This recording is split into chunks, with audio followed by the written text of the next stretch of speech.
प्यारे बच्चों, कक्षा 8वीं में हिंदी कालंश में आज हम आपकी जो पूरक पाठ्य पुस्तिका है भारत की खोज, उसका अध्याय 3 जो कि है सिंधु घाटी सभ्यता, उसका अगला अंश पढ़ेंगे। पिछले भाग में हमने गौतम बुद्ध, महावीर ऐसे महान हस्तियों के बारे में पढ़ा था। आज हम पढ़ेंगे अशोक के बारे में। तो नेहरू जी अशोक के बारे में क्या लिख रहे हैं, उन्होंने अपनी जो पुस्तिका है भारत की खोज, उसमें क्या जानकारी लिखी है, उनके नज़रिए से देखते हैं। 273 ईसा पूर्व में अशोक इस महान साम्राज्य का उत्तराधिकारी हुआ। इससे पहले वह पश्चिमोत्तर प्रदेश का शासक रह चुका था, जिसकी राजधानी विश्वविद्यालय की नगरी तक्षशिला थी। उस समय साम्राज्य के भीतर भारत का बहुत बड़ा भाग आ गया था और उसका विस्तार मध्य एशिया तक हो चुका था। तो हम यहाँ पर ये देख रहे हैं कि जो अशोक थे वो क्या थे, पश्चिमोत्तर प्रदेश के शासक रह चुके थे। और हम तक्षशिला के बारे में पहले भी पढ़ चुके हैं, जो उस समय क्या था, वहाँ का सबसे प्राचीन मतलब विश्वविद्यालय है, तो उसका भी वो क्या था, शासक रह चुका था। ये कब की बात है, 273 ईसा पूर्व की। उस समय साम्राज्य के भीतर भारत का बहुत भाग आ गया था, मतलब अशोक जो थे वो बहुत बड़े शासक बन गए थे। भारत का बहुत बड़ा हिस्सा उन्हीं के अधीन हो चुका था और उसका विस्तार मध्य एशिया तक हो चुका था। केवल दक्षिण पूर्व और दक्षिण का एक भाग उसके अधिकार क्षेत्र में नहीं आ पाए थे। संपूर्ण भारत को एक शासन व्यवस्था के मातहत इकट्ठा करने के पुराने सपने ने अशोक को प्रेरित किया और उसने तत्काल पूर्वी तट के कलिंग प्रदेश को जीतने की ठान ली।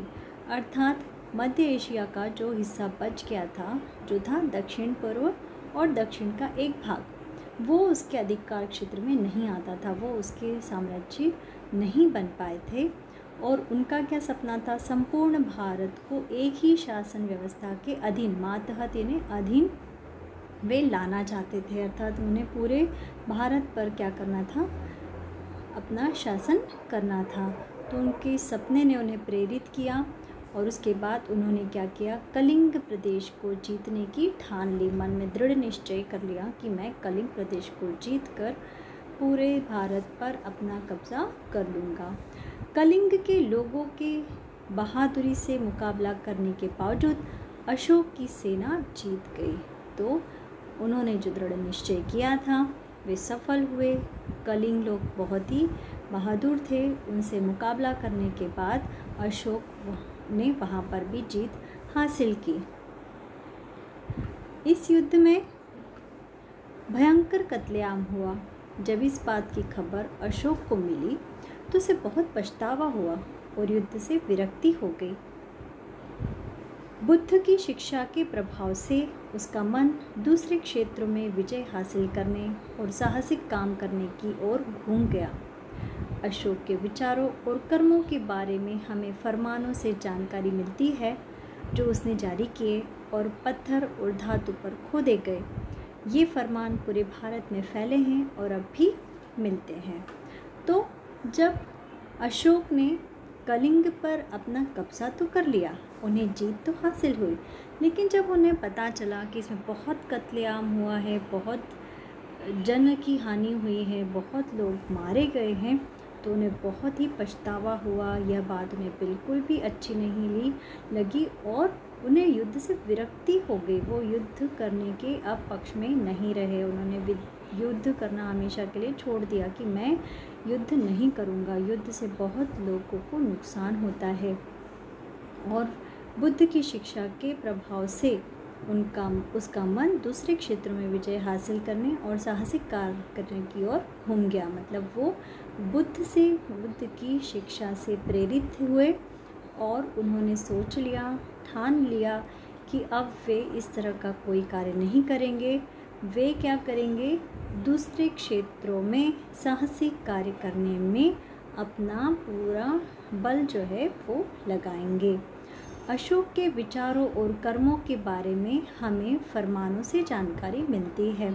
जो फरमान या जो कुछ भी उनके द्वारा जो कानून बनाए जाते थे उनसे हमें ये सारी जानकारी मिलती है, और उनके जो जारी किए गए फरमान हैं वे आज भी पत्थर और धातुओं पर हमें मिल जाते हैं। वे फरमान किस पे?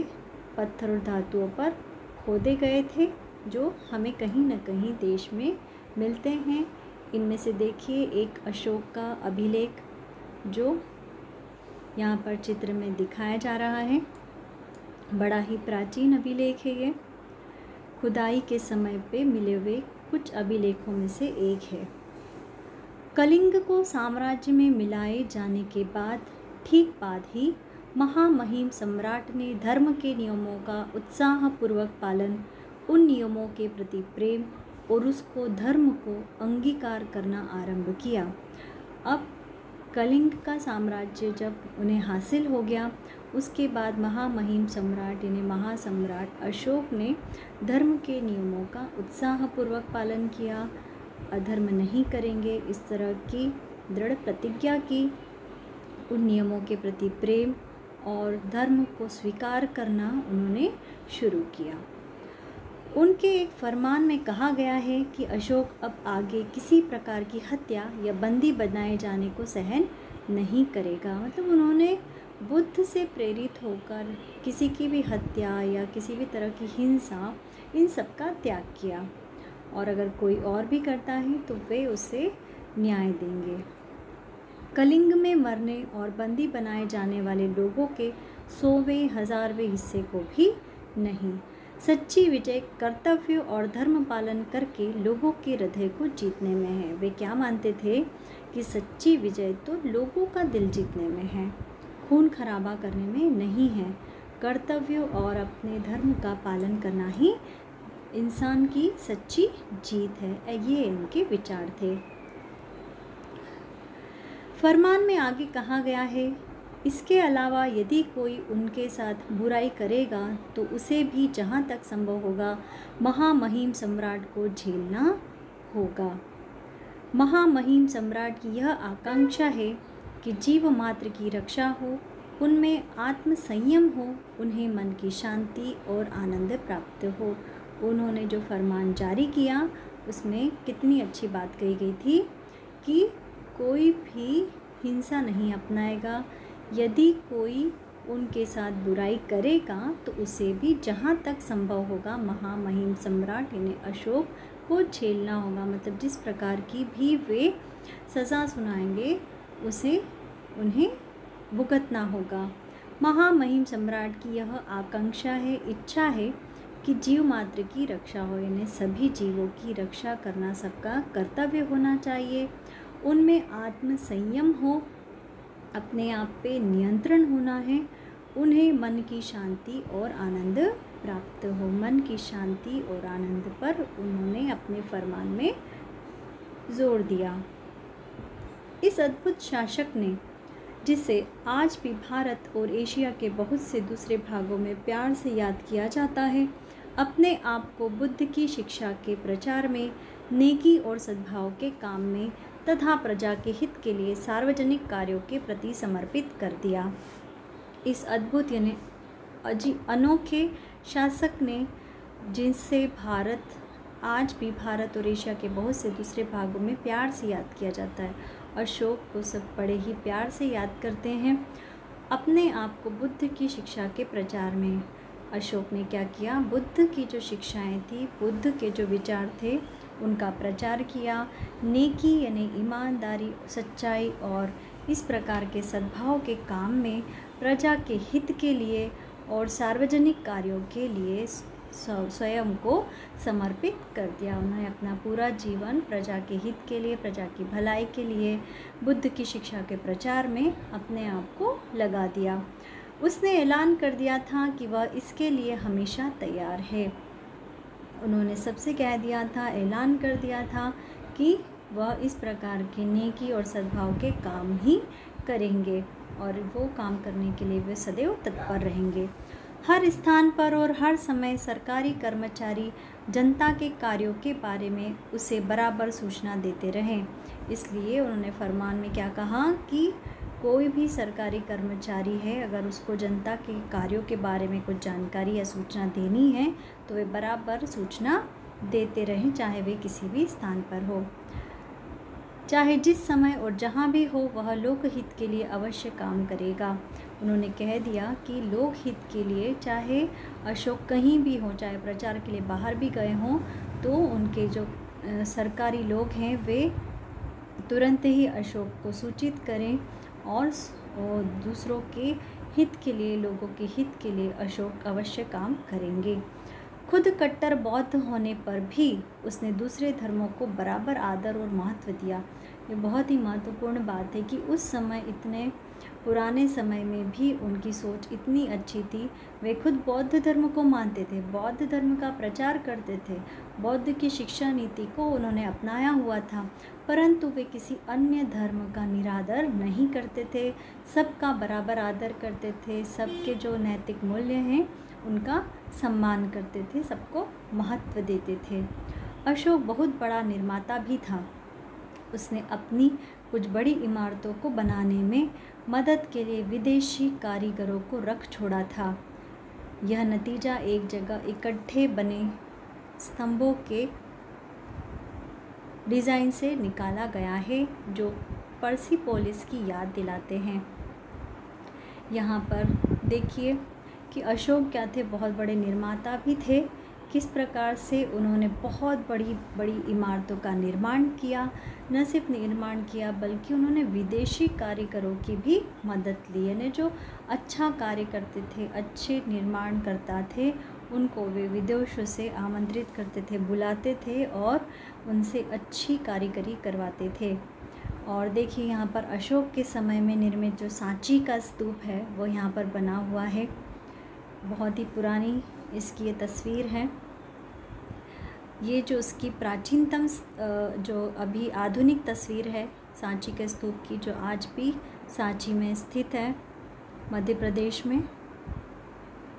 और यह जो हमने कहा ना कि ये जो विदेशी कारीगर थे उनसे बनवाया गया था, उनको बुलाकर बनवाया गया था, तो ये पर्सिपोलिस का में निर्मित जो विश्व धरोहर है उसकी तस्वीर है।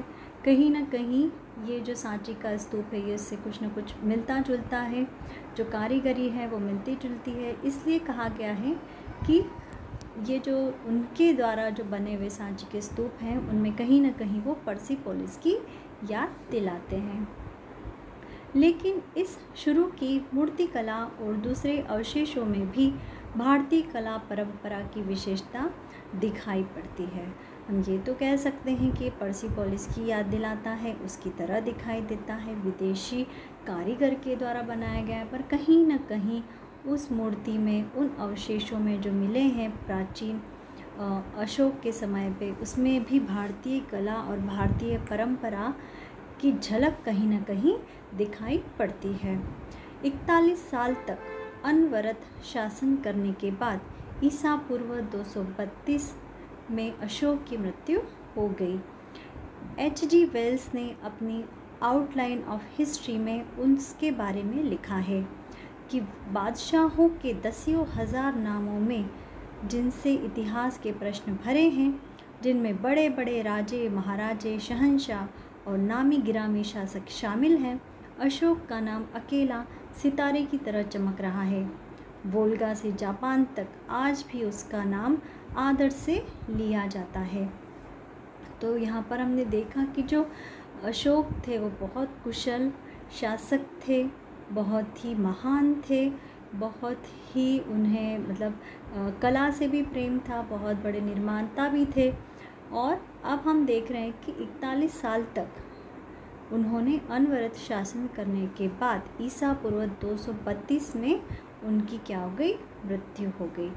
तो उनकी जो मृत्यु हुई वो हुई 232 ईस्वी में और उन्होंने 41 वर्ष तक लगातार शासन किया। H.G. वेल की जो बुक है द आउटलाइन ऑफ हिस्ट्री, इसमें उनके बारे में काफ़ी कुछ जानकारी मिलती है। H.G. वेल्स की जो पुस्तिका है आउटलाइन ऑफ हिस्ट्री, उनके ही बारे में लिखा है। और उनमें क्या लिखा है इस किताब में कि बादशाहों के दसियों हज़ारों नामों में जिनसे इतिहास के पृष्ठ भरे हैं, जिनमें बड़े बड़े राजे महाराजे, शहंशाह और नामी गिरामी शासक शामिल हैं, अशोक का नाम अकेले एक सितारे की तरह चमक रहा है। तो उन्होंने कई आउटलाइन ऑफ हिस्ट्री में कई बादशाहों के बारे में लिखा है, कई पुराने शासक जो रहे हैं उनके बारे में लिखा है, राजा महाराजा और शहंशाहों के बारे में लिखा है, नामी गिरामी शासक जिनके बड़े बड़े नाम हैं, उन सब के बारे में जानकारी होने के बाद भी अशोक का नाम जो है, जैसे आकाश में एक तारा टिमटिमाता है ना, अलग से दिखाई देता है, इसी प्रकार का जो अशोक का चरित्र है वो इसी प्रकार का है कि अशोक का नाम अकेले एक सितारे की तरह चमक रहा है। मतलब जो पहले के राजा हुआ करते थे वे केवल अपना शासन बढ़ाने के लिए क्या करते थे, शासन करते थे, अपने राज्य को बढ़ाते चले जाते थे, अपनी सीमा का विस्तार करते चले जाते थे। लेकिन इतनी विस्तृत सीमा होने के बाद भी जो अशोक थे उन्होंने इस तरह से हिंसा का त्याग किया, बौद्ध की शिक्षा नीति को अपनाया, उनके प्रचार प्रसार में लग गए, लोकहित में लग गए, तो एक अलग ही उनका जो है चरित्र था।